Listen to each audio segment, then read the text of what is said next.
CPZ 2025 admission process సంబంధించి present మనకు integrated PG are 5 years కోర్స్కి సంబంధించిన అడ్మిషన్ ప్రాసెస్ అయితే జరుగుతుంది. ఆల్రెడీ మనకు ఫస్ట్ ఫేజ్కి సంబంధించిన కౌన్సిలింగ్ అయితే కంప్లీట్ కావడం జరిగింది. 3 సెప్టెంబర్ 2025 మనకు కాలేజ్లో రిపోర్టింగ్ చేయడానికి అయితే లాస్ట్ డేట్ ఉండే సీట్ అలాట్మెంట్ అయిన విద్యార్థులకి. సో మెనీ ఆస్పిరెంట్స్ వచ్చేసి సెకండ్ ఫేజ్ అప్డేట్ గురించి ఒక డీటెయిల్ వీడియో చేయండి సార్. సెకండ్ ఫేజ్లో మళ్ళీ రిజిస్ట్రేషన్ ఉంటుందా, ఒకవేళ రిజిస్ట్రేషన్ మిస్ చేసుకున్న స్టూడెంట్స్కి అండ్ మిస్టేక్స్ ఉన్న స్టూడెంట్స్కి కరెక్షన్ చేసుకోవడానికి రిజిస్ట్రేషన్లో మనకు ఆప్షన్ ఇస్తారా, అండ్ అదేవిధంగా సెకండ్ ఫేజ్లో మళ్ళీ వెబ్ ఆప్షన్స్ పెట్టుకోవచ్చా, అండ్ ఆల్రెడీ నాకు సీట్ రావడం జరిగింది, నేను ఒక కాలేజ్లో జాయిన్ అయ్యాను, సెకండ్ ఫేజ్లో వేరే కాలేజ్లో జాయిన్ అవ్వడానికి ఛాన్స్ ఉంటుందా, ఆల్రెడీ నేను ట్యూషన్ ఫీ పే చేయడం జరిగింది అమౌంట్ అనేది, మళ్ళీ సెకండ్ ఫేజ్లో వెబ్ ఆప్షన్స్ పెట్టుకొని సీట్ వస్తే నేను మళ్ళీ పే చేయాల్సి ఉంటుందా, అండ్ దాంతోపాటు హాస్టల్ అడ్మిషన్ ప్రాసెస్ సంబంధించి so many aspirants different queries అయితే చేస్తున్నారు. ఎవరైతే ఇంటిగ్రేటెడ్ పీజీ కోసం ఆన్లైన్ రిజిస్ట్రేషన్ చేసుకునే క్యాండిడేట్స్ ఉన్నారో ఈ వీడియోలో మనకు సంబంధించి ఫర్దర్ అప్డేట్స్ గురించి డీటెయిల్గా అయితే తెలుసుకుందాం.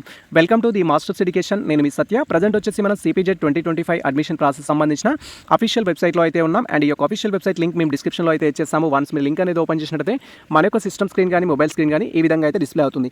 ఇంటిగ్రేటెడ్ కోర్సెస్ సంబంధించి ఎస్పెషల్లీ మన తెలంగాణలో వచ్చేసి డిఫరెంట్ యూనివర్సిటీస్ అయితే ప్రొవైడ్ చేస్తున్నాయి. లైక్ మనకు ఉస్మానియా యూనివర్సిటీ కావచ్చు, కాకతీయ యూనివర్సిటీ కావచ్చు, Palamuru university, Telangana university, so different courses అయితే ప్రొవైడ్ చేస్తున్నాయి. దాంట్లో వచ్చేసి మనకు కెమిస్ట్రీ అనేది ప్రొవైడ్ చేస్తున్నారు, ఎకనామిక్స్ అనేది ప్రొవైడ్ చేస్తున్నారు, ఎంబీఏ అనేది కూడా ప్రొవైడ్ చేస్తున్నారు. అండ్ దాంతోపాటు పారామెడికల్ కెమిస్ట్రీకి సంబంధించి కూడా మనకు కోర్సెస్ అయితే 5 ఇయర్స్ ఇంటిగ్రేటెడ్ పీజీస్ అయితే ప్రొవైడ్ చేస్తున్నారు. దానికి సంబంధించి ఫస్ట్ ఫేజ్ కౌన్సిలింగ్ కంప్లీట్ అయింది కాబట్టి సో ఇక్కడ మనకు 5 ఇయర్స్ ఇంటిగ్రేటెడ్కి సంబంధించిన కోర్స్ అయితే చూడొచ్చు. సో మీరు ఫస్ట్ ఒకసారి స్కెడ్యూల్ అయితే చూద్దాం. మనకు ఫస్ట్ ఫేజ్ సంబంధించిన స్కెడ్యూల్ ప్రకారం ఇన్ఫర్మేషన్ అనేది ఫస్ట్ ఫేజ్ వచ్చేసి మనకు ఆన్లైన్ రిజిస్ట్రేషన్ చేసుకోవడానికి డేట్స్ అయితే ఇవ్వడం జరిగింది. సో ఫస్ట్ ఫేజ్లో 25th ఆగస్ట్ నుంచి 26th ఆగస్ట్ వరకు ఎవరైతే ఎంట్రన్స్ టెస్ట్ రాసి క్వాలిఫైడ్ అయిన క్యాండిడేట్స్ ఉన్నారో వారు రిజిస్ట్రేషన్ చేసుకోవడానికి అవకాశం అయితే ఇచ్చారు. యాజ్ టీజ్ మనకు సెకండ్ ఫేజ్లో కూడా మళ్ళీ రిజిస్ట్రేషన్ చేసుకోవడానికి డేట్స్ అయితే ఇవ్వడం జరుగుతుంది. అండ్ రిజిస్ట్రేషన్ ఎవరు చేసుకోవాల్సి ఉంటుంది సెకండ్ ఫేజ్లో అని మీరు క్వైరీ చేసినట్లయితే ఫస్ట్ ఫేజ్లో ఎవరైతే ఆన్లైన్ రిజిస్ట్రేషన్ చేసుకొని క్యాండిడేట్స్ ఉంటారో వారు మీరు యొక్క డీటెయిల్స్ ద్వారా రిజిస్టర్ చేసుకోవాల్సి ఉంటుంది. డ్యూ టు సమ్ రీజన్స్ వల్ల సర్టిఫికేట్స్ లేకపోవడం, టీసీ లేకపోవడం, క్యాస్ట్ లేకపోవడం, ఇలా కొన్ని రీజన్స్ వల్ల ఆన్లైన్ రిజిస్ట్రేషన్ చేసుకొని స్టూడెంట్స్ ఉంటారు. వారు ఇప్పుడు సెకండ్ ఫేజ్లో రిజిస్ట్రేషన్ చేసుకోవడానికి అయితే ఛాన్స్ ఉంటుంది. అలా ఫస్ట్ ఫేజ్లో మిస్ అయిన వారు మాత్రమే సెకండ్ ఫేజ్లో రిజిస్టర్ చేసుకోవాలి. ఫస్ట్ ఫేజ్లో ఆల్రెడీ రిజిస్టర్ చేసుకునే క్యాండిడేట్స్ మళ్ళీ రిజిస్ట్రేషన్ చేసుకోవాల్సిన అవసరం లేదు. ఫర్ ఎగ్జాంపుల్ ఏంటంటే ఫస్ట్ ఫేజ్లో నా దగ్గర సర్టిఫికేట్స్ లేకపోవడం వల్ల అసలు నేను రిజిస్ట్రేషన్ చేసుకోలేదు, దానికి సంబంధించిన పేమెంట్ చేయలేదు, సర్టిఫికేట్ వెరిఫికేషన్ ప్రాసెస్కి అటెండ్ అవ్వలేదు అనుకుంటే అలాంటి క్యాండిడేట్స్ వచ్చేసి ఇప్పుడు యాజ్ పర్ రివైజ్డ్ స్కెడ్యూల్ ప్రకారం మనకు సెకండ్ ఫేజ్ స్కెడ్యూల్ ఇంకా రాలేదు, రేపు రిలీజ్ చేస్తారు 5th సెప్టెంబర్ 2025 రోజు. అందులో మనకు స్కెడ్యూల్లో డీటెయిల్గా ఇస్తారు, దాన్ని బట్టి మీరు రిజిస్ట్రేషన్ చేసుకోవాల్సి ఉంటుంది. అండ్ ఇక్కడ నేను ఆల్రెడీ ఫస్ట్ ఫేజ్లో పార్టిసిపేట్ చేశాను సార్, రిజిస్ట్రేషన్ చేసుకున్నాను, మళ్ళీ నేను రిజిస్ట్రేషన్ చేసుకోవాలని క్వైరీ చేస్తారు. ఆల్రెడీ రిజిస్ట్రేషన్ చేసుకునే క్యాండిడేట్స్కి రిజిస్ట్రేషన్ అనేది అవసరం లేదు. ఎవరైతే గతంలో చేసుకునే క్యాండిడేట్స్ ఉంటారో వారు చేసుకోవాలి. అండ్ నేను ఆల్రెడీ రిజిస్ట్రేషన్ చేసుకున్నాను కానీ నాకు సంబంధించిన సర్టిఫికేట్ వెరిఫికేషన్ కంప్లీట్ అవ్వలేదు, నా ఇన్కమ్ సర్టిఫికేట్ అప్లోడ్ చేయలేదు, క్యాస్ట్ సర్టిఫికేట్ అప్లోడ్ చేయలేదు, లేదా అదర్ రీజన్స్ ఉన్న క్యాండిడేట్స్ ఉంటారో అలా సమ్ పెండింగ్ ఉన్న స్టూడెంట్స్ ఎవరైతే ఉంటారో మీరు కన్వీనర్ ఆఫీస్కి రిక్వెస్ట్ మెయిల్ చేసి మీ ప్రాబ్లం అయితే సాల్వ్ చేసుకోవచ్చు. మేము ప్రీవియస్లో ఆల్రెడీ రిక్వెస్ట్ మెయిల్ ఏ విధంగా చేయాలి అంటూ డీటెయిల్ వీడియో చేయడం జరిగింది. అండ్ ఇంటిగ్రేటెడ్ సంబంధించి సర్టిఫికేట్ వెరిఫికేషన్ కోసం ఏ విధంగా రిజిస్ట్రేషన్ చేసుకోవాలి, డాక్యుమెంట్స్ ఏ విధంగా అప్లోడ్ చేయాలనేది కూడా డీటెయిల్ వీడియో చేయడం జరిగింది. ఆ వీడియో చూస్తూ మీరు ఇంటిగ్రేటెడ్ స్టూడెంట్స్ అయినట్లయితే రిజిస్ట్రేషన్ అయితే కంప్లీట్ చేసుకోవచ్చు. లేదా మీరు డైరెక్ట్గా మనం ఇన్స్టాగ్రామ్ ద్వారా కానీ మెయిల్ ద్వారా కానీ కాంటాక్ట్ అయినట్లయితే మీకు అప్లికేషన్ సర్వీస్ కూడా ప్రొవైడ్ చేయడం జరుగుతుంది. మీకు ఎటువంటి ప్రాబ్లం ఉన్నా కూడా మీ ప్రాబ్లమ్ అయితే సాల్వ్ చేయడం జరుగుతుంది. అండ్ ఎవరైతే ఫస్ట్ ఫేజ్లో రిజిస్టర్ చేసుకునే క్యాండిడేట్స్ కానీ సెకండ్ ఫేజ్లో రిజిస్టర్ చేసుకునే క్యాండిడేట్స్ కానీ మళ్ళీ మీకు సంబంధించిన వెరిఫికేషన్ స్టేటస్ అయితే తెలుసుకోవాల్సి ఉంటుంది. వెరిఫికేషన్ స్టేటస్ అంటే మీ యొక్క కోర్సు ప్రకారం మీరు ఇంటిగ్రేటెడ్ కోర్సెస్కి ఎలిజిబుల్లా కాదా అనేది వాళ్ళు మన డాక్యుమెంట్స్ అన్ని వెరిఫై చేస్తారు. లైక్ మనకు SSC memo, inter Memoni, and అదే మనకు సంబంధించిన బోనఫైడ్ సర్టిఫికేట్స్ని, క్యాష్ని, ఇన్కమ్ని వాళ్ళు వెరిఫై చేసి మీరు ఎలిజిబుల్లా కాదా అనేది మీ స్టేటస్లో అయితే మెన్షన్ చేయడం జరుగుతుంది. స్టేటస్ని బట్టి మనం నెక్స్ట్ వెబ్ ఆప్షన్స్ అయితే పెట్టుకోవాల్సి ఉంటుంది. అండ్ వెబ్ ఆప్షన్స్ పెట్టుకోవడానికి కూడా సపరేట్ స్కెడ్యూల్ ఇస్తారు. మనకు 5th సెప్టెంబర్ 2025 రోజు స్కెడ్యూల్ వస్తుంది. ఆ రోజు మనం డీటెయిల్గా అయితే తెలుసుకుందాం. స్కెడ్యూల్లో వెబ్ ఆప్షన్స్ ఎవరెవరు పెట్టుకోవాలి అని కూడా క్వైరీ చేస్తారు.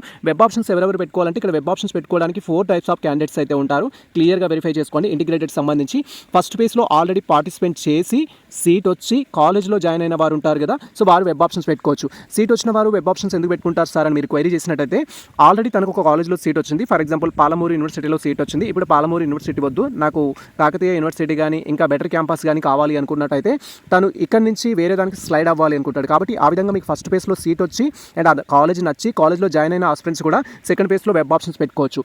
నెక్స్ట్ థింగ్ వచ్చేసి ఏంటంటే ఫస్ట్ ఫేజ్లో సీట్ వచ్చింది కానీ కాలేజ్లో జాయిన్ కాలేదు, నాట్ జాయిన్డ్ అని చెప్పుకుందాం. సో సీట్ వచ్చి కాలేజ్లో జాయిన్ క్యాండిడేట్స్ కూడా వెబ్ ఆప్షన్స్ పెట్టుకోవచ్చు, నో ప్రాబ్లం. తర్వాత సీట్ రాని విద్యార్థులు నాట్ అలాటెడ్ క్యాండిడేట్స్ ఎవరైతే ఉంటారో వారు వెబ్ ఆప్షన్స్ పెట్టుకోవచ్చు. ఫస్ట్ ఫేజ్లో పార్టిసిపేట్ చేశారు, సీట్ రాలేదు, వారు వెబ్ ఆప్షన్స్ పెట్టుకోవచ్చు. అండ్ ఫోర్త్ వన్ వచ్చేసి ఏంటంటే ఇక్కడ సో మీకు రిజిస్ట్రేషనే చేసుకోలేదు, ఫస్ట్ ఫేజ్లో మీరు రిజిస్ట్రేషనే చేసుకోలేదు అనుకుంటే సో మీరు కూడా వెబ్ ఆప్షన్స్ పెట్టుకోవడానికి అయితే ఛాన్స్ ఉంటుంది.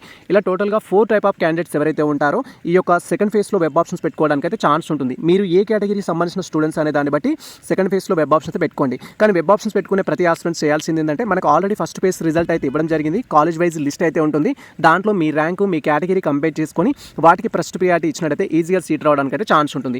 అండ్ తర్వాత వచ్చేసి ఏంటంటే మనం వెబ్ ఆప్షన్స్ పెట్టుకున్న తర్వాత సీట్ అలాట్మెంట్ రిజల్ట్ అయితే ఇవ్వడం జరుగుతుంది. రిజల్ట్ ఇచ్చిన తర్వాత మనం కాలేజ్లో జాయిన్ అవ్వాల్సి ఉంటుంది. అండ్ ఇక్కడ రిజల్ట్ ఇచ్చిన తర్వాత సో మెనీ ఆస్పిరెంట్స్ ఏంటంటే ఫస్ట్ ఫేజ్లో నాకు ఆల్రెడీ సీట్ వచ్చింది సార్, నేను సమ్ అమౌంట్ అయితే పే చేయడం జరిగింది. సెకండ్ ఫేజ్లో నాకు వేరే కాలేజ్లో సీట్ వచ్చింది అనుకోండి, సో అప్పుడు మళ్ళీ అమౌంట్ పే చేయాల్సి ఉంటుందా అంటారు. మళ్ళీ అవసరం లేదు. మీరు ఫస్ట్ ఫేజ్లో ఫర్ ఎగ్జాంపుల్ 800 రూపీస్ పే చేశారనుకోండి, మళ్ళీ 800 రూపీస్ పే చేయాల్సిన అవసరం లేదు.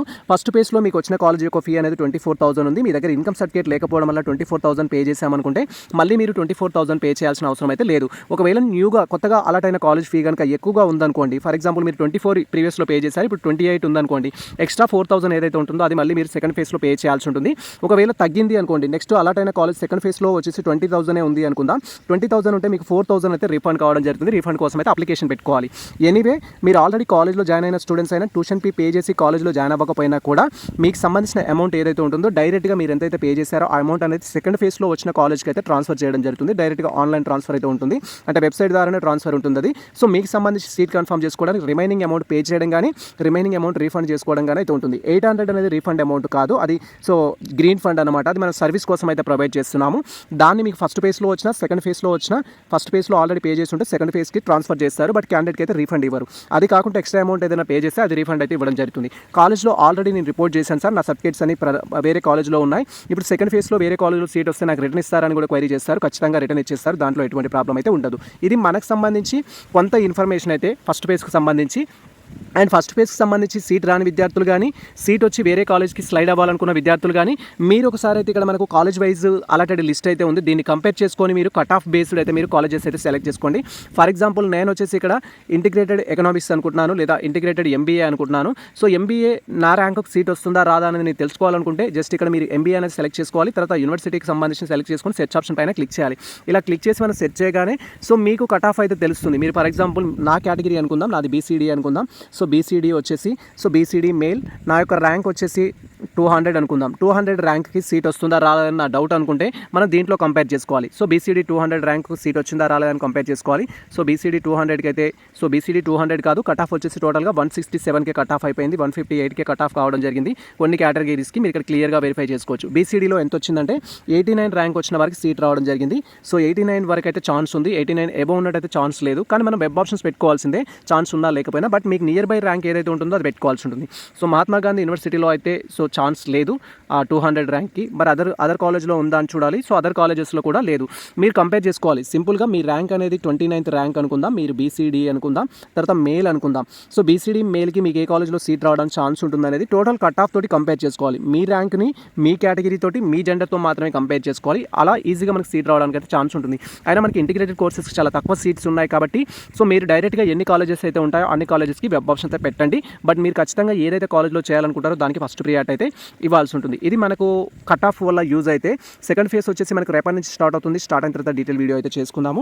అండ్ తర్వాత మీరు హాస్టల్స్ గురించి క్వైరీ చేస్తారు కాబట్టి సో మనకు తెలంగాణ యూనివర్సిటీస్లో హాస్టల్ ఇస్తారు ఈ యొక్క ఇంటిగ్రేటెడ్ కోర్స్కి. నెక్స్ట్ కాకతీయ యూనివర్సిటీలో కూడా హాస్టల్ ఇవ్వడం జరుగుతుంది. అండ్ థర్డ్ థింగ్ వచ్చేసి మహాత్మా గాంధీ యూనివర్సిటీలో హాస్టల్ ఇవ్వడం జరుగుతుంది. ఫోర్త్ థింగ్ వచ్చేసి పాలమూరు యూనివర్సిటీలో కూడా హాస్టల్ అయితే ఇస్తారు. హాస్టల్ విషయంలో ఎటువంటి ప్రాబ్లం అయితే ఉండదు. తెలంగాణ యూనివర్సిటీ ఆన్లైన్ అప్లికేషన్ కాదు, హాస్టల్ ఆఫ్లైనే ఉంటుంది. కాకతీయ యూనివర్సిటీ కూడా ఆఫ్లైనే ఉంటుంది. పాలమూరు యూనివర్సిటీ ఆఫ్లైనే ఉంటుంది. అండ్ మహాత్మా గాంధీ యూనివర్సిటీ కూడా ఆఫ్లైన్లోనే ఉంటుంది హాస్టల్ అప్లికేషన్ అనేది. ఎలాగో రెసిడెన్షియల్ కాలేజెస్ ఉన్నాయి, రెసిడెన్షియల్ కాలేజెస్లో కూడా హాస్టల్ ప్రొవైడ్ చేశారు కాబట్టి ఇంటిగ్రేటెడ్ కోర్స్ తీసుకున్న ప్రతి ఒక్కరికి హాస్టల్ అయితే ఉంటుంది. దాంట్లో ఎటువంటి ప్రాబ్లం అయితే ఉండదు. మీరు కాలేజ్లో జాయిన్ అయిన తర్వాత as early as possible hostel అప్లికేషన్కి అయితే పేమెంట్ రిక్వెస్ట్ చేసుకొని అప్లికేషన్ పెట్టాలి. అప్లికేషన్ పెట్టిన తర్వాత ఫర్ ఇయర్ వచ్చేసి బేస్డ్ ఆన్ కేటగిరీని బట్టి 10,000 రూపీస్ అయితే డిమాండ్ చేయమంటారు కాలేజ్ హాస్టల్ ఫీకి సంబంధించి. మీరు ఆ యొక్క అమౌంట్ అనేది పే చేసినట్టయితే మీకు మెస్ కార్డ్ ఇవ్వడం జరుగుతుంది. మెస్ కార్డ్ తీసుకొని కాలేజ్లో అయితే జాయిన్ అవ్వడం జరుగుతుంది. ఆ తర్వాత మనం స్కాలర్షిప్ అప్లై చేసుకోవడం ఫర్దర్ అప్డేట్స్ అయితే ఉంటాయి. అప్డేట్స్ గురించి కూడా మనం డీటెయిల్గా అయితే తెలుసుకుందాం. ఇది ప్రజెంట్ మనకు సంబంధించి ఒక ముఖ్యమైన అప్డేట్ అయితే సెకండ్ ఫేజ్కి సంబంధించి ఆల్రెడీ ఏమేమి మాట్లాడుకున్నామంటే ఎవరు రిజిస్టర్ చేసుకోవాలి అనేది మాట్లాడుకున్నాం. రిజిస్ట్రేషన్ సంబంధించి ఫస్ట్ ఫేజ్లో రిజిస్టర్ చేసుకునే క్యాండిడేట్స్ అయితే మళ్ళీ రిజిస్ట్రేషన్ చేసుకోవాల్సిన అవసరం లేదు. మీరు ఫస్ట్ ఫేజ్లో రిజిస్టర్ చేసుకోలేదు అనుకుంటే ఇప్పుడు రిజిస్ట్రేషన్ చేసుకోవాల్సి ఉంటుంది. అండ్ వెబ్ ఆప్షన్స్ గురించి మీరు క్వైరీ చేసినట్లయితే 4 type of candidates web options పెట్టుకోవచ్చు. సీట్ వచ్చి కాలేజ్లో జాయిన్ అయిన వారు వెబ్ ఆప్షన్స్ పెట్టుకోవచ్చు. సీట్ వచ్చి కాలేజ్లో జాయిన్ కాని వారు వెబ్ ఆప్షన్స్ పెట్టుకోవచ్చు. సీట్ రాని వారు విద్యార్థులు ఎవరైతే ఉంటారో నాట్ అలాటెడ్ క్యాండిడేట్స్ ఎవరైతే ఉంటారో వారు వెబ్ ఆప్షన్స్ పెట్టుకోవచ్చు. రీసెంట్గా రిజిస్ట్రేషన్ చేసుకున్న వారు కూడా వెబ్ ఆప్షన్స్ పెట్టుకోవచ్చు. అండ్ వెబ్ ఆప్షన్స్ పెట్టుకున్న తర్వాత రిజల్ట్ మనకు రావడం జరుగుతుంది కాబట్టి సో రిజల్ట్ కన్ఫర్మ్ చేసుకోవడానికి ట్యూషన్ ఫీ ఏ విధంగా పే చేస్తామంటే మీరు ఫస్ట్ పేజ్లో ఆల్రెడీ పే చేసినట్టయితే మళ్ళీ పే చేయాల్సిన అవసరం లేదు. ఫస్ట్ పేజ్లో మీరు పే చేయలేదు అనుకుంటే పే చేయాల్సిన అవసరం అయితే ఉంటుంది.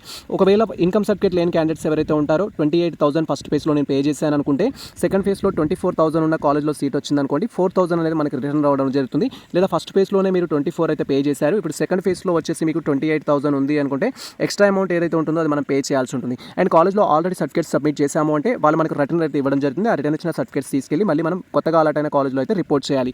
అండ్ ఇక్కడ సో మెనీ ఆస్పిరెంట్స్కి వచ్చే డౌట్ ఏంటంటే ఫస్ట్ ఫేజ్లో ఒక కాలేజ్లో ఒకసారి సీట్ రావడం జరిగింది, సెకండ్ ఫేజ్లో వేరొక కాలేజ్లో సీట్ వచ్చింది, ఫస్ట్ ఫేజ్ కాలేజ్ నచ్చింది, సెకండ్ ఫేజ్ కాలేజ్ నచ్చలేదు, అండ్ నేను ఇప్పుడు ఫస్ట్ ఫేజ్లో వచ్చిన కాలేజ్లో జాయిన్ అవ్వచ్చా సార్ అని సో మెనీ ఆస్పిరెంట్స్ అయితే క్వైరీ చేశారు. ఫస్ట్ ఫేజ్లో సీట్ వచ్చి మీరు సెకండ్ ఫేజ్లో వెబ్ ఆప్షన్స్ పెట్టుకున్నట్లయితే సెకండ్ ఫేజ్లో ఏదైతే వచ్చిందో దాంట్లోనే జాయిన్ అవ్వాలి, మనకి వేరే ఆప్షన్ లేదు. ఫస్ట్ది ఆటోమేటిక్గా క్యాన్సిల్ అవుతుంది మీరు ఆల్రెడీ కాలేజ్లో రిపోర్ట్ చేసినా కూడా. కాబట్టి వెబ్ ఆప్షన్స్ పెట్టేటప్పుడు కేర్ఫుల్గా వెబ్ ఆప్షన్స్ పెట్టండి. ఇది మనకు సంబంధించి ఇంటిగ్రేటెడ్ కోర్స్ యొక్క ముఖ్యమైన కొన్ని అప్డేట్స్ అయితే. అండ్ రియంబర్స్మెంట్ ఎంత వస్తుంది సార్ అంటే ఇంటిగ్రేటెడ్ కోర్స్ తీసుకున్న స్టూడెంట్స్కి అప్ టు 20,000 అయితే రావడం జరుగుతుంది. సో రిమైనింగ్ అమౌంట్ ఏదైతే ఉంటుందో మనం పే చేయాలి. 20K మాత్రమే మనకు వస్తుంది, రిమైనింగ్ అనేది మనం పే చేయాల్సి ఉంటుంది. ఇది ప్రజెంట్ మనకు సంబంధించిన కంప్లీట్ ఇన్ఫర్మేషన్ అయితే.